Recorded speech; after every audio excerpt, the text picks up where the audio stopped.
স্বাগতম জনাইছো আৰু লৈ আহিছো পুৱাৰ প্ৰথমটো খবৰ আপুনি বাৰু অৰুণোদয় সুবিধাৰ পৰা বঞ্চিত হৈ আছে নেকি যদি আপুনি বঞ্চিত হৈ আছে তেন্তে আপোনাৰ বাবে ৰাজ্য চৰকাৰে দিছে এটা ভাল খবৰ কিয়নো আগন্তুক 15 ছেপ্টেম্বৰৰ পৰা ৰাজ্যত আৰম্ভ হ'ব অৰুণোদয় 3 যাৰ জৰিয়তে 37 লাখ মহিলাই লাভ কৰিব অৰুণোদয় 3 ৰ সুবিধা কিদৰে অৰুণোদয়ৰ বাবে আপুনি আবেদন কৰিব কিদৰে আপুনি এই ধৰণৰ সুবিধা লাভ কৰিব এই মুহূৰ্তত বিস্তৃতভাৱে জনোৱাৰ চেষ্টা কৰিছো অৰুণোদয় আঁচনিক লৈ হিমন্ত বিশ্ব শৰ্মা চৰকাৰৰ ডাঙৰ সিদ্ধান্ত অৰুণোদয় আঁচনিক লৈ হিমন্ত বিশ্ব শৰ্মা চৰকাৰে গ্ৰহণ কৰিছে আন এক ডাঙৰ সিদ্ধান্ত অৰুণোদয় 3 সন্দৰ্ভত পৰ্যালোচনা বৈঠকত মিলিত হ'ল ৰাজ্যৰ মুখ্যমন্ত্ৰী ডক্টৰ হিমন্ত বিশ্ব শৰ্মা নতুনকৈ প্ৰতি সমষ্টিতে 10,000কৈ মহিলাক দিয়া হ'ব অৰুণোদয় আঁচনিৰ ধন ৰাজ্যৰ প্ৰতিটো সমষ্টিৰ 10,000কৈ মহিলাক সামৰি ল'ব এই আঁচনি আৰু 12,60,000 নতুন হিতাধিকাৰীক দিয়া হ'ব অৰুণোদয় আঁচনি ইয়াক অৰুণোদয় 3.0 নামেৰে জনাজাত হ'ব এই মুহূৰ্তত ৰাজ্যবাসীৰ বাবে এটা অত্যন্ত ভাল খবৰ জনাই আছো প্ৰতিটো অঞ্চলৰ প্ৰতিটো বয়সৰ মহিলাক সামৰি ল'ব এই অৰুণোদয় 3 আঁচনিখনে আনহাতে যোগ্য হিতাধিকাৰী চিনাক্ত কৰিবলৈ ৰাজ্য চৰকাৰে গ্ৰহণ কৰিছে বিশেষ ব্যৱস্থা কোনো যোগ্য হিতাধিকাৰী যাতে বঞ্চিত নহয় তাৰ বাবে অৰুণোদয় 3.0 বাবে আপুনি নতুনকৈ কিদৰে আবেদন কৰিব লাগিব এই মুহূৰ্তত সবিশেষ জনোৱাৰ চেষ্টা কৰিছো অৰুণোদয় 3 ৰ জৰিয়তে আবেদন প্ৰক্ৰিয়া ইতিমধ্যে 15 ছেপ্টেম্বৰৰ পৰা আৰম্ভ কৰিব বুলি জনোৱা হৈছে আগন্তুক 15 ছেপ্টেম্বৰৰ পৰা আপুনি অৰুণোদয় 3 ৰ বাবে আবেদন কৰিব পাৰিব আৰু 1 ফেব্ৰুৱাৰীৰ পৰা 2025 বৰ্ষৰ 1 ফেব্ৰুৱাৰীৰ পৰা আপুনি অৰুণোদয় আঁচনিৰ ধন লাভ কৰিব নতুনকৈ যিসকলে আবেদন কৰিব তেওঁলোকে আগন্তুক পৰৱৰ্তী বৰ্ষৰ 1 ফেব্ৰুৱাৰীৰ পৰা ধন লাভ কৰিব আৰু ৰেচন কাৰ্ড থকা পৰিয়ালেহে লাভ কৰিব অৰুণোদয় আঁচনি ৰেচন কাৰ্ডৰ আধাৰ লিংক হৈ থাকিব লাগিব যদি আপোনাৰ ৰেচন কাৰ্ড আধাৰৰ সৈতে লিংক হৈ আছে তেনেহ'লে আপুনি অৰুণোদয় 3 ৰ বাবে আবেদন কৰিব পাৰে আৰু আধাৰ লিংক নহ'লে নাপাব অৰুণোদয় আঁচনিৰ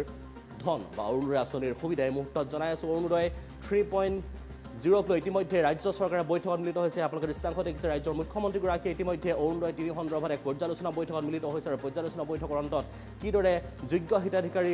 চিহ্নিত কৰিব কিদৰে যোগ্য হিতাধিকাৰীসকলক অৰুণোদয় আঁচনিৰ সুবিধা প্ৰদান কৰিব এই সন্দৰ্ভত এক বিশেষ পৰ্যালোচনা বৈঠক অনুষ্ঠিত হয় আৰু ইয়াতে অৰুণোদয় 3 সন্দৰ্ভত আলোচনাত মিলিত হয় পৰৱৰ্তী বৰ্ষৰ 1 ফেব্ৰুৱাৰীৰ পৰা সকলোৱে অৰুণোদয় আঁচনিৰ ধন লাভ কৰিব যিসকলৰ ৰেচন কাৰ্ড আছে যিসকল পৰিয়ালৰ মহিলাৰ ৰেচন কাৰ্ড আছে তেওঁলোকে লাভ কৰিব অৰুণোদয় আঁচনিৰ ধন আৰু ৰেচন কাৰ্ডৰ আধাৰ লিংক হৈছে বাধ্যতামূলক অৰ্থাৎ আপোনাৰ ৰেচন কাৰ্ডখন আধাৰৰ সৈতে লিংক হৈ থাকিব আৰু আধাৰ লিংক নহ'লে কোনেও এই অৰুণোদয় আঁচনিৰ সুবিধা লাভ নকৰে আৰু অৰুণোদয় আঁচনিক লৈ হিমন্ত বিশ্ব শৰ্মা চৰকাৰে গ্ৰহণ কৰিছে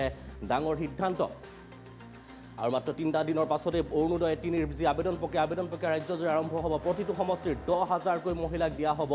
অৰুণোদয় আঁচনিৰ ধন গতিকে পলম নকৰিব 15 ছেপ্টেম্বৰৰ পৰা আপুনি যদি বৰ্তমান অৰুণোদয় আঁচনিৰ সুবিধাৰ পৰা বঞ্চিত হৈ আছে তেনেহ'লে আপুনি ইয়াৰ বাবে আবেদন কৰিব পাৰে আৰু আবেদনৰ সমগ্ৰ প্ৰক্ৰিয়া ইতিমধ্যে ৰাজ্যৰ মুখ্যমন্ত্ৰীগৰাকীয়ে উল্লেখ কৰিছে আৰু আমাৰ হাতত মুখ্যমন্ত্ৰীৰ মন্তব্য আছে এই মুহূৰ্তত মন্তব্য আগবঢ়াইছোঁ আজি কেবিনেটত লোৱা এটা ডাঙৰ সিদ্ধান্ত হ'ল অৰুণোদয় আঁচনিৰ সম্প্ৰসাৰণ আজিৰ ডেটত 27 লাখ ব্যক্তিয়ে অৰুণোদয় আঁচনিৰ সুবিধা লাভ কৰি আহিছে এতিয়া আমি প্ৰতি সমষ্টিতে আৰু 10,000কৈ অৰুণোদয় আঁচনিৰ আমি হিতাধিকাৰী দিব খুজিছোঁ যিধৰণে আমি লোকসভা নিৰ্বাচনত আপোনালোকে জানে যে আমি সমীক্ষা পত্ৰ বিতৰণ কৰিছিলোঁ সমীক্ষা পত্ৰবিলাক উভতি আহিলে তাতে আমি দেখা পালোঁ যে 10-12 লাখ মানুহৰ হাতত অৰুণোদয় নাই সেইকাৰণে আমি অৰুণোদয় আঁচনিখনত নতুনকৈ 12,60,000 নতুন হিতাধিকাৰীক আমি অন্তৰ্ভুক্ত কৰিবলৈ সিদ্ধান্ত লৈছোঁ ই অৰুণোদয় 3 নামেৰে জনাজাত হ'ব অৰুণোদয় 2ৰ বেনিফিচিয়াৰীসকলেও 3ৰ বাবে নতুনকৈ আবেদন কৰিব লাগিব আৰু 3ত নতুনকৈও আবেদনকাৰী অন্তৰ্ভুক্ত হ'ব এই অৰুণোদয় 3ৰ প্ৰক্ৰিয়াটো 15 ছেপ্টেম্বৰৰ পৰা আৰম্ভ হ'ব আৰু আমি 1 ফেব্ৰুৱাৰীত নতুন হিতাধিকাৰীসকলক আমি অৰুণোদয় আঁচনি দিয়া আৰম্ভ কৰিম তেতিয়ালৈকে পুৰণা অৰুণোদয় হিতাধিকাৰীসকলে নিৰন্তৰভাৱে অৰুণোদয় পাই থাকিব কিন্তু যেতিয়া 1 ফেব্ৰুৱাৰীত আমি নতুন অৰুণোদয় দিব যাম পুৰণা বেনিফিচিয়াৰী 2-এজন হয়তো তেওঁলোকৰ কোনোবা ঘৰত চাকৰি পালে কোনোবা ঘৰত গাড়ী কিনিলে বিভিন্ন কাৰণত তেওঁলোকে নাপাব কিন্তু এইবাৰ অৰুণোদয় এটা আমাৰ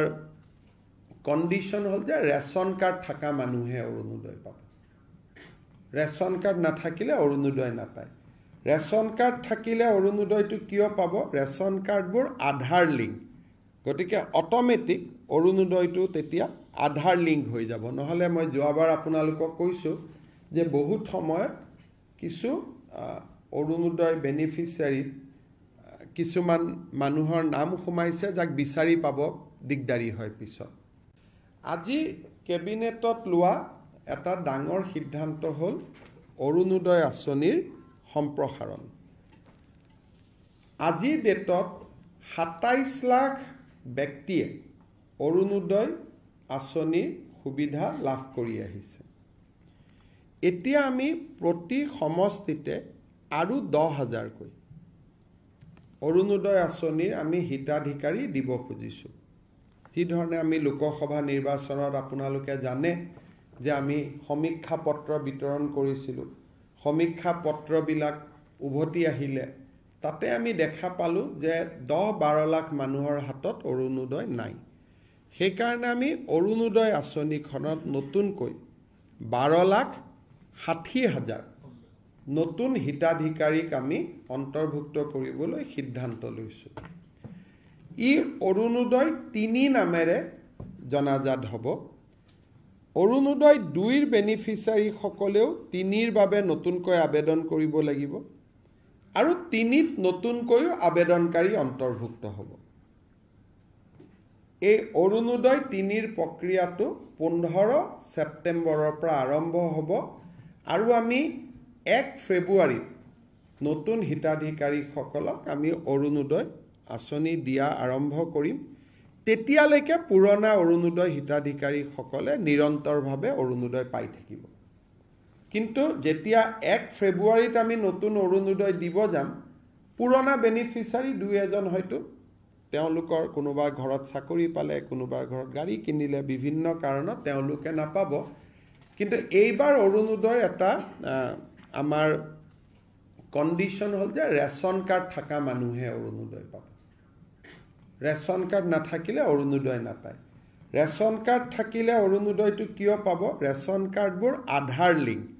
গতিকে অটোমেটিক অৰুণোদয়টো তেতিয়া আধাৰ লিংক হৈ যাব নহলে মই যোৱাবাৰ আপোনালোকক কৈছো যে বহুত সময়ত কিছু অৰুণোদয় বেনিফিচিয়াৰী কিছুমান মানুহৰ নাম সোমাইছে যাক বিচাৰি পাব দিগদাৰি হয়